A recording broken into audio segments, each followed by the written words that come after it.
Bonjour à toutes et à tous, j'espère vous retrouver en pleine forme. Bienvenue dans votre site maths et physique en poche. Dans cette séance, je vais partager avec vous, chers étudiants et étudiantes de la deuxième année baccalauréat, un exercice assez important qui comporte certaines questions et qui concerne les nombres complexes. Donc, je vous ai dit que c'est un exercice très important. Donc, c'est un exercice global qui porte la majorité des questions qu'on peut vous poser le jour de l'examen. Donc voilà, le sujet est devant vous. Donc on va traiter question par question et vous pouvez stopper la vidéo pour répondre à question sur vous-même, puis vous allez comparer vos réponses avec les miennes. Donc voilà, la première question était de résoudre dans l'ensemble C l'équation z au carré moins racine de 2z plus 1. Donc ça, c'est une question assez banale. Donc il vous suffit de déterminer le discriminant delta, à savoir égal à b au carré moins 4ac, c'est-à-dire 2 moins 4, donc c'est moins 2. Donc on peut l'écrire de la manière suivante, racine de 2i au carré. Alors là, vous allez trouver z1 égale à moins b, c'est-à-dire racine de 2 moins racine de 2i sur 2a, soit disons racine de 2 sur 2 moins racine de 2 sur 2i. Et l'on est de même z2 qui égale à z1 bar, donc c'est racine de 2 plus racine de 2i sur 2. Donc vous pouvez le laisser comme ça. Maintenant, on pose a égale à racine de 2 sur 2 plus i racine de 2 sur 2. Alors là, première question, écrire a sous la forme trigonométrique et en déduire que a à la puissance 2020 est un nombre réel. Alors, pour écrire la forme trigonométrique, il suffit tout simplement de écrire a pour ne pas se gêner par l'écriture. Donc, il suffit de mettre racine de 2 en facteur. Voilà. 1 plus i. Pourquoi j'ai mis cela? Tout simplement pour déterminer le module de ces deux complexes, parce que ça, c'est étant comme un produit de deux complexes, donc c'est le module de racine de 2 sur 2 fois le module de 1 plus i égale à racine de 2, donc ça me donne 2 sur 2, donc c'est 1. De même, argument de a, c'est argument de racine de 2 sur 2 égale à 0. Donc, il reste argument de 1 plus i. Et ça, vous le savez déjà, c'est très simple, c'est pi sur 4. Donc, j'écris a, voilà, égale son module, c'est 1. Et l'argument, c'est pi sur 4. Pour l'autre question, a à la puissance 2020, ça va s'écrire 1 à la puissance 2020, c'est toujours 1.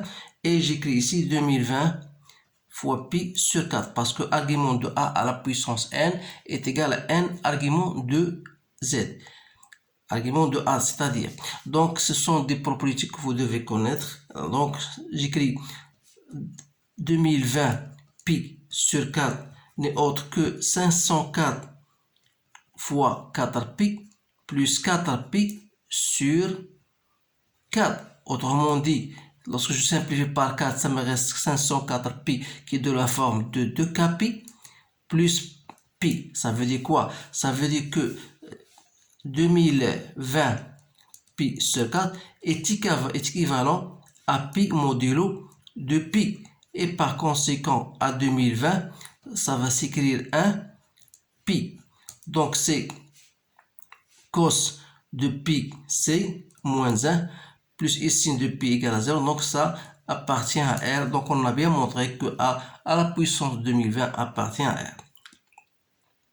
Maintenant, voilà, on vous dit, voilà, soit le nombre B égale à cos de pi sur 8 plus ici de pi sur 8 montre que B au carré égale à A.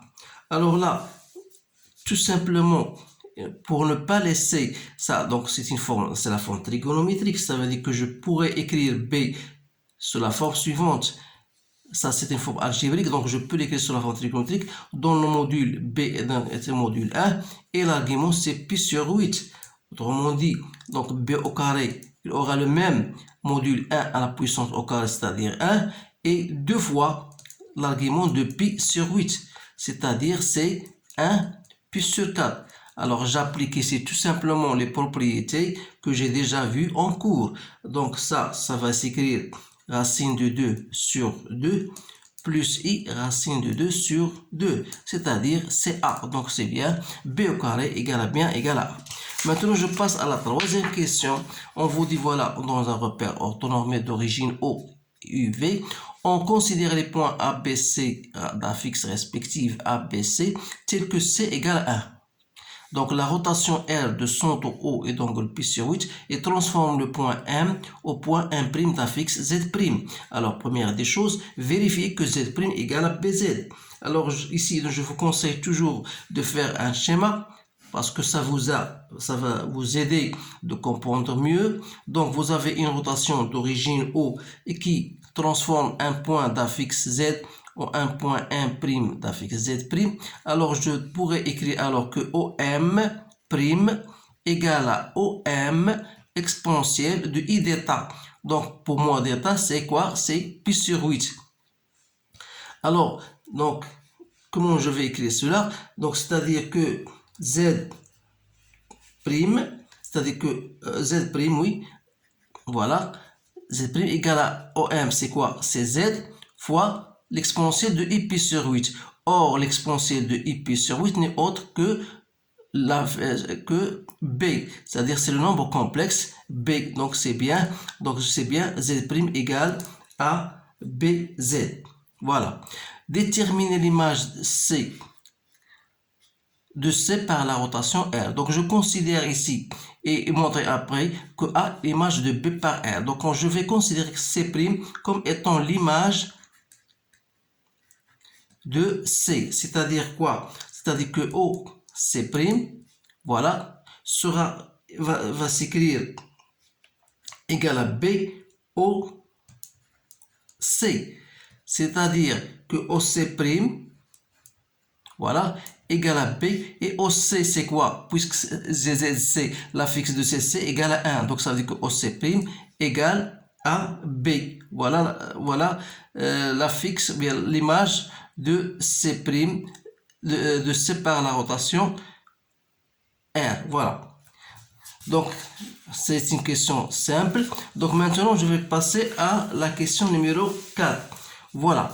On vous dit, voilà, montrer, j'ai pas encore terminé la réponse, et montrer que A est l'image de B. Donc, pour montrer que, voilà, que A est l'image de B par sa rotation, donc il suffit de montrer que R de B égale à A. C'est-à-dire que OA égale OB fois l'exponentielle de I pi sur 8, c'est-à-dire OB fois l'exponentielle de, donc c'est B. Donc il suffit de montrer cela. Alors, GOB fois B, c'est quoi? C'est ZB, donc c'est B fois B, donc c'est B au carré. Et comme B au carré égale à, d'après l'énoncé, ça veut dire que ZB fois B égale à Z A, parce que A c'est voilà, donc on a bien montré que l'image de que A est l'image de B par la rotation R. Voilà. Maintenant, quatrième question. Quatrième question, montrer que le module de A moins B égale à B moins C et en déduire la nature du triangle ABC. Donc, il suffit de chercher A moins B. Donc, A moins B, c'est quoi? Si je remplace A par c'est A, d'après ce que nous avons vu dans l'énoncé, on a bien A égale à B au carré. Donc, moins B. C'est-à-dire, si je mets B en facteur, ça me donne B moins 1. C'est-à-dire, égale le module de B fois le module de B moins 1. Or, le module de B, c'est 1, donc il reste module de B moins 1. Autrement, d'autre part, on va chercher B moins C. C'est quoi? C'est B, C, c'est quoi? C'est 1. Donc, qu'est-ce que vous remarquez? Vous remarquez bien que A moins B égale à B moins C. Voilà. Donc, qu'est-ce qu'il y a d'autres questions? Voilà. Et dans la nature de ABC. Donc, qu'est-ce que vous remarquez? D'après cette écriture-là, on peut écrire BA égale ACB. Ça veut dire qu'on a que le triangle ABC est un triangle isocèle en B. Voilà la réponse à cette question. Déterminer une mesure de l'angle BA-BC. Alors, toujours on applique des propriétés vues déjà en cours. Donc, BA-BC, c'est quoi? C'est l'argument de BC sur BA. Alors, c'est l'argument de C moins B qui dit C, ça veut dire 1 moins B sur A moins B. Voilà. Donc, c'est argument toujours 1 moins B. Donc A, c'est déjà c'est B au carré. Donc je mets B en facteur. Donc B au carré moins 1. Donc c'est quoi? C'est argument. Donc je simplifie 1 moins B par P moins M, il reste un signe moins. Donc c'est moins 1 sur B. Donc c'est argument de moins 1 moins argument de B. Argument d'un nombre négatif. Négatif, c'est toujours égal à pi. Moins argument de B qui est égal à pi sur 8. Donc, ça me donne 7 pi sur 8. Donc, c'est bien. Voilà l'angle qu'il y a entre BA et BC. Donc, 7 pi sur 8. Voilà, ce sont des questions directes, mais il faut savoir comment répondre à ce genre de questions. Donc maintenant, souhaitez la translation du vecteur U et D et l'image de A par T. Vérifiez que la fixe de D égale à B au carré plus 1. Toujours, je vous conseille de faire un schéma pour mieux comprendre. Donc vous avez une translation T et vous avez bien sûr D et l'image de A par sa translation. Ça veut dire quoi? Ça veut dire que AD égale la translation T qui est le vecteur U. Alors, le vecteur U, c'est le vecteur du repère. Donc, c'est-à-dire que la fixe de D moins la fixe de A égale la fixe de U, égale à 1. Donc, ça veut dire que D égale à quoi? Égale à 1 plus A. Alors, comme A égale à B au carré, donc je peux écrire D égale à B au carré ou bien 1 plus B au carré. Voilà la réponse à cette question que je vais utiliser bien sûr par après. Maintenant, montre que B au carré plus 1 sur B égale à B plus B bar. Donc, on a B au carré plus 1 sur B. Je peux l'écrire, voilà, B au carré sur B, c'est B. Il me reste 1 plus 1 sur B. Alors, je sais que B, c'est déjà 1 sur P sur 8. Voilà son écriture trigonométrique. Donc, si je passe à 1 sur B, donc je sais que 1 sur B, le module de 1 sur B, c'est le module de 1 sur le module de B. Comme le module de B égale 1, donc ça me donne toujours 1. Alors que l'argument de 1 sur B, c'est l'argument de 1 égale à 0, moins argument de B, c'est-à-dire moins pi sur 8. Autrement dit, ça, qu'est-ce que vous remarquez? C'est le module, c'est B bar. Donc, je peux donc en déduire que B au carré plus 1 sur B égale à B plus quoi? Plus B bar. Voilà la réponse à cette question. Et on déduire que O et B et D sont alignés.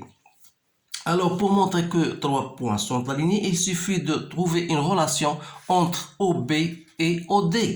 Alors là, j'ai déjà D, c'est quoi? D'après l'écriture qu'on a déjà trouvé, D, c'est quoi? C'est 1 plus B au carré. D, c'est 1 plus B au carré. Donc, voilà, c'est quoi? Donc, on a D sur, d'après cette écriture-là, on a D, voilà, sur B égale, c'est-à-dire que D égale à B fois B plus B bar. Donc, c'est B au carré plus B bar. Donc, si je mets B en facteur, donc ça donne B fois B plus B bar. Alors là, toujours en sachant les relations entre, vous savez que Z plus Z bar, c'est 2 fois la partie réelle de Z. Donc ça, c'est B. Donc B plus B bar, c'est 2 fois la partie réelle du nombre complexe B. Donc si je mets si je pose 2 fois la partie réelle de B comme étant un élément K, un K, bien sûr K appartenant à 1, donc ça veut dire que D égale à quoi? Est égal à B, K. Donc, c'est-à-dire que OD égale à K, OB. Donc, cette relation me permet de dire que O, D et B sont bien alignés. Voilà la réponse à cette question. Donc, qu'est-ce que vous remarquez? Bien sûr, vous remarquez que c'est un sujet très intéressant que j'ai choisi non seulement parce qu'il comporte des questions directes, mais ce sont des questions qui, dans la plupart des cas, se posent de la sorte. Alors, je vous conseille de bien réviser votre leçon, bien saisir les différentes propriétés que vous avez vues en cours. Alors là, si vous avez bien saisi ces notions-là et vous avez bien maîtrisé, bien sûr, ces choses-là, je pense que vous n'allez pas trouver aucun de problème le jour de l'examen. Alors, essayez de partager cet exercice avec ceux que vous connaissez, avec les étudiants que vous connaissez, avec vos amis, bien sûr. Et je vous souhaite une bonne chance et je vous remercie de votre attention et je vous dis au revoir.